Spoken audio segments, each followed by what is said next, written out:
नमस्ते, मेरा नाम विवेक है। एनएमएफ न्यूज़ देख रहे हैं आप। महाकुंभ समापन की ओर है और 5 जो स्नान हैं वो हो चुके हैं। आखिरी स्नान महाशिवरात्रि को है 26 फरवरी को। लेकिन जिस तरीके से शिविर का जाना शुरू हो चुका है, वैसे ही कुछ और भी ऐसे शिविर हैं जहां पर अभी भी कथाएं चल रही हैं, जहां पर अभी भी यज्ञ चल रहा है। और एक ऐसा ही शिविर है युवा चेतना शिविर, जो कि सेक्टर 19 में स्थित है। और यहाँ पर बीते महीने भर से सेवा चल रही है और विश्व कल्याण के लिए एक यज्ञ हाल ही में ख़त्म हुआ था, लेकिन अब इस वक्त एक विष्णु यज्ञ हो रहा है। और विष्णु यज्ञ पर ही बातचीत करने के लिए मेरे साथ में इस वक्त मौजूद हैं आचार्य सत्यम जी, जो कि काशी के रहने वाले हैं। इस वक्त ये यज्ञ में बड़ी भूमिका निभा रहे हैं। महाराज जी से बातचीत करके जानेंगे विष्णु यज्ञ का महत्व किस लिए कराया जा रहा है और आखिरकार महाकुंभ में इस यज्ञ का क्या मतलब है। महाराज जी, नमो नारायण। वादतोषित विश्वेशम धर्ममार्ग प्रवर्तकम वंदे हरिहरानंदम करपात्रम जगद्गुरुम। यह जो विष्णु यज्ञ किया जा रहा है विश्व कल्याणार्थ। सर्वे भवन्तु सुखिनः, सर्वे सन्तु निरामया, सर्वे भद्राणि पश्यन्तु, माँ कश्चित् दुख भाग भवेत्। इस श्लोक से यही सिद्ध होता है कि समस्त ब्रह्मांड में सर्वे भवन्तु सुखिनः, सभी की सुख की कामना के लिए सर्वे भवन्तु सुखिनः, सर्वे सन्तु निरामया, जो लोग हैं एकदम निर्भीक हो करके रहें, उसी की प्रार्थना के लिए समस्त सृष्टि के कल्याण के उद्देश्य के लिए श्री विष्णु महायज्ञ किया जा रहा है। विष्णु यज्ञ कराने से, जैसे कि हमने बताया कि एक पहले विश्व कल्याण के लिए हुआ था, तो विष्णु यज्ञ का क्या महत्व होता है, किस तरीके से इसे कराया जाता है, क्या विधि विधान होते हैं? भगवान विष्णु की प्रसन्नता के लिए ये विष्णु यज्ञ कराया जा रहा है और स्वाहाकार हो रहा है। सहस्त्र आर्च जो होता है, सहस्त्र नाम भगवान विष्णु के हैं, उन नामों से स्वाहाकार किया जा रहा है। और 15 ब्राह्मणों के द्वारा ये 11 ब्राह्मण हवन में बैठ करके एक ब्राह्मण घी से आहुति प्रदान कर रहे हैं, 10 ब्राह्मण स्वाहाकार में तिल से भगवान को प्रसन्नता करने का प्रयास कर रहे हैं। और समस्त सृष्टि में कोई भी जीव ऐसा न रह जाए, उसकी कामना से भगवान वेणी माधव को प्रसन्नता के लिए, भगवान त्रिवेणी मैया की प्रसन्नता के लिए, क्योंकि यहाँ के देवता भगवान विष्णु हैं, वेणी माधव जी हैं, उनकी प्रसन्नता के लिए जब देवता प्रसन्न हो जाएंगे तो समस्त सृष्टि में अपने आप कल्याण ही कल्याण होगा। और इसी उद्देश्य से ये विष्णु महायज्ञ यहाँ चल रहा है। कितने ब्राह्मण लोग हैं यहाँ पर? 15 ब्राह्मण हैं। कितने दिन तक ये चलता है विष्णु? इस यज्ञ की पूर्णाहुति है। इस यज्ञ में 1,60,000 आहुतियाँ पड़ती हैं। आहुति जो हम स्वाहा करके 1,60,000 आहुति की विष्णु महायज्ञ कहा जाता है। तो 1,60,000 की आहुति कल संपन्न हो जाएगी। 1,60,000 की आहुति उनको मिल जाएगी। इसके बाद पूर्णाहुति का कार्यक्रम सायंकालीन है। महाकुंभ में इस यज्ञ को कराने का क्या मतलब है? विशेष पुण्य है। पहले तो तीर्थ क्षेत्र है, भगवान विष्णु का क्षेत्र है, त्रिवेणी मैया का संगम है, बालू का संगम है। तो ये अवसर कहाँ प्राप्त होगा?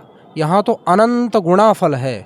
यदि मैं 1 रुपया किसी व्यक्ति को दान दे रहा हूँ, 1 रुपया भी मैं इस तीर्थ में किसी व्यक्ति को दान दे रहा हूँ, तो उसका सहस्र गुणा फल मिलता है।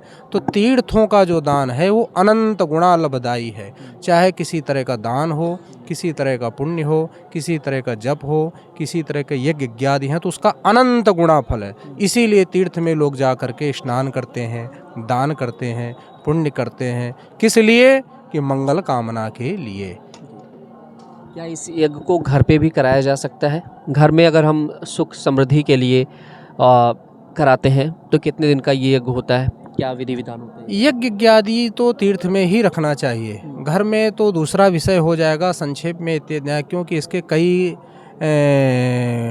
उसमें करने के कई विधि व्यवस्थाएं हैं, तो घर पे उपलब्ध नहीं हो पाती। इसलिए तीर्थ में इसको करना चाहिए। काशी है, अयोध्या है, मथुरा है, काशी, कांची, अवंतिका, तीर्थों में इसका विशेष पुण्य मिलता है और विशेष लाभ मिलता है। इसलिए तीर्थों में विशेष है। और घर में तो संक्षेप में जो व्यक्ति के पूजन पाठ इत्यादि हैं उसको घर में अपना करना चाहिए। तीर्थ में विशेष। महाकुंभ को कैसे अनुभव किया आपने? महाकुंभ अभी फ़िलहाल अपने आखिरी समापन पर है। अखाड़े के साधु महात्मा जा चुके हैं। इस बार जो जल है उसे अमृत के समान बताया जा रहा है, क्या कहेंगे? वाकई में उसका क्या मतलब है अमृत समान बताना, वो भी जल? त्रिवेणीं माधवं सोमं भरद्वाजं च वासुकीं अक्षयवटं शेषं प्रयागं तीर्थनायकम। भगवान तीर्थनायक हैं प्रयागराज। यहाँ आकर के समस्त तीर्थ उपस्थित होते हैं। तीर्थों के राजा भगवान प्रयागराज हैं।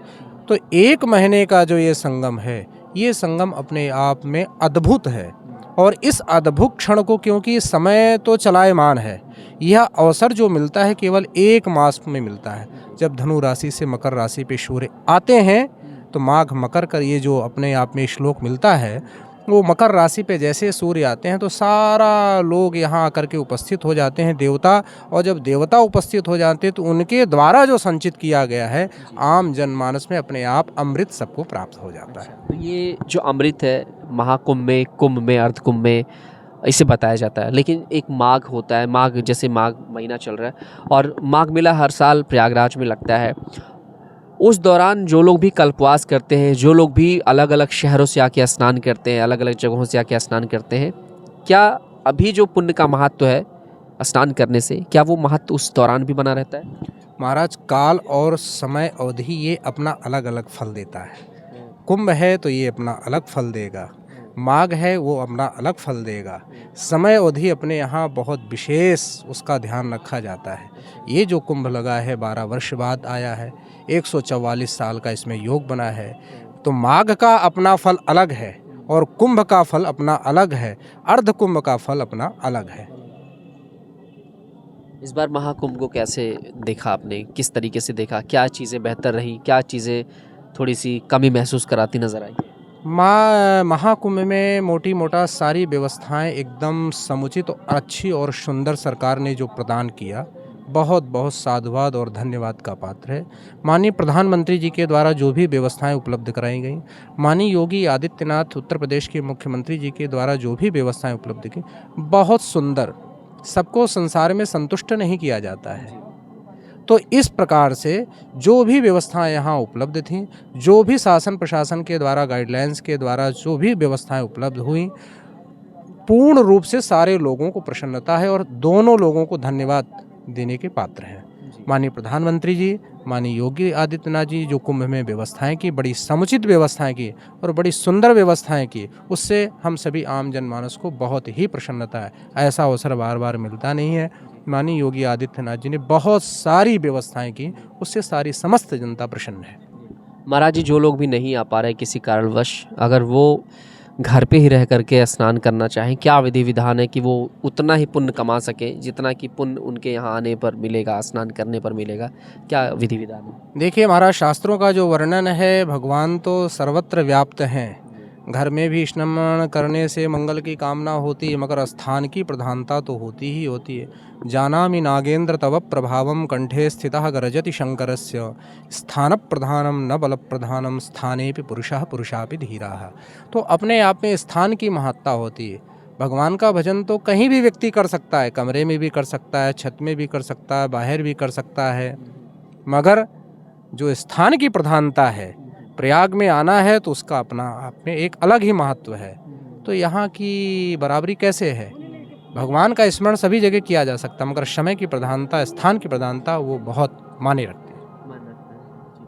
तो कल ये यज्ञ समाप्त हो जाएगा और सभी लोग जो है अपने अपने घर की तरफ। कल ये श्री विष्णु महायज्ञ सायंकालीन संपन्न होगा, पूर्णाहुति होगी और समस्त देश की मंगल की कामना के लिए, विश्व कल्याण की कामना के लिए, जो हमने पूर्व में ही कहा था कि सर्वे भवन्तु सुखिनः, सर्वे सन्तु निरामया, सर्वे भद्राणि पश्यन्तु, माँ कश्चित् दुख भाग भवेत्। इस स्मृति और इस श्लोक के माध्यम से हम लोग पूर्णाहुति करके समस्त आम जनमानस से लेकर ब्रह्मांड में जितने भी जीव पतंग हैं इत्यादि हैं, सबकी कामना के लिए भगवान से मंगल प्रार्थना करेंगे कि सब लोग आनंद ही आनंद रहें और स्वस्थ रहें, दीर्घायु रहें। आपने बताया कि जितने भी देवी देवता लोग हैं अभी इस वक्त वो प्रयागराज में स्थित हैं, प्रयागराज में वो हैं, एक तरीके से उनका आशीर्वाद मिल रहा है हम सबको।